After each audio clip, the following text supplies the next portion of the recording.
Hi guys, so today we're going to look at, we're going to be continuing with the Netflix report, but we're going to look at a very, different kind of visual, and this one is called using Power Automate for Power BI, right?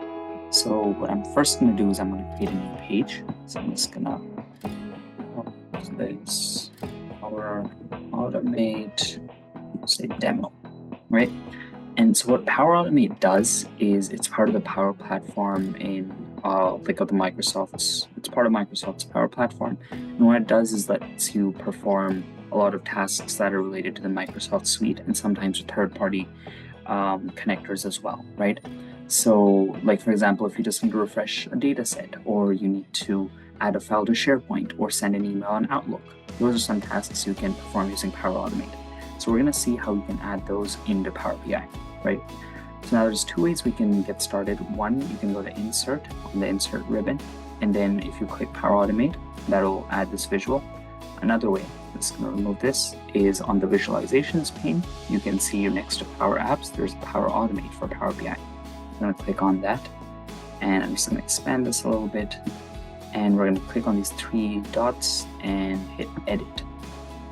Right? So what we're going to do is we're going to hit New and hit Instant Cloud Flow. So what this does is basically it's a flow. So how it works is once you click the button, which is the visual that we added, that's actually a button. So once you click that visual, you're going to have an action that's going to be performed. That's what Power Automate will do. So that's why the first step here is Power BI button clicked. Now when I hit New Step, now you can add anything you want, right? So a lot of times it's going to be a trigger or an action. We're going to focus on an action. And I'm just going to list a few actions that are pretty common. So we're going to use those, right? So the first one is going to be refresh. So we can refresh a data set. That's the first kind of action. Yeah, so we're going to look at refreshing a data set, right? So when we click this, we can see that, it says Power BI button click, refresh data set. Now you can go to your workspace, you can select that and the data set, right? So the only catch here is you need to have your data set published to a Power BI workspace, right? So that's like if you go on the home ribbon, you see this publish button. So you need to have your Power BI file published to a workspace. And then if you select the workspace and the data set, which is generally the name of your file, and hit save, then it will allow you to refresh that report.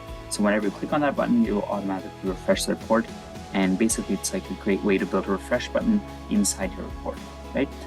Now I'm going to hit undo, and we're going to see another possible step, right? So another one is, let's say you want to send an email. So there you go. So send an email with Office 365, right?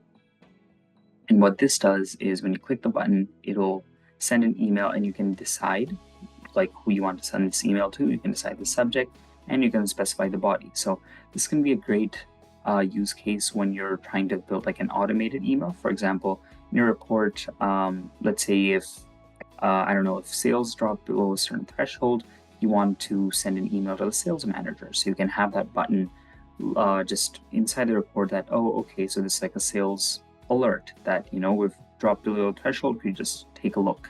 So that'd be a good use case for this. Now, another one we're going to see is, you can see, let's see, we can create. Yeah.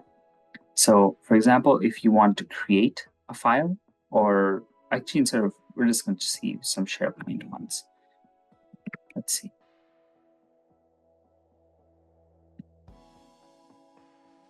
So yeah, actually let's stick with create a file. So if you want to create an item on SharePoint, right? You can specify which SharePoint site you have and a list name, so that will allow you to create a file at that location on SharePoint. You can also do the same for file. I believe they have both types on as part of SharePoint. So let's see. I think we should have that as well. Let's see, add file, I think is what it was called.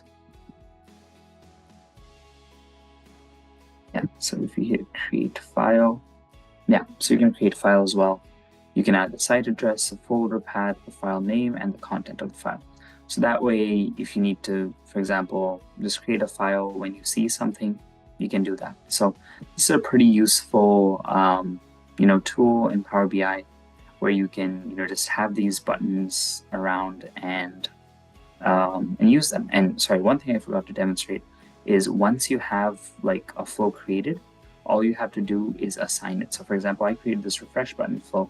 If I click on this and hit apply, then that button would be assigned to, like this flow would be assigned to the button here, right? So then you'd see, once you click over here, it would run that flow. So yeah, that's all I had to kind of demonstrate today. And thank you, and see you guys next time.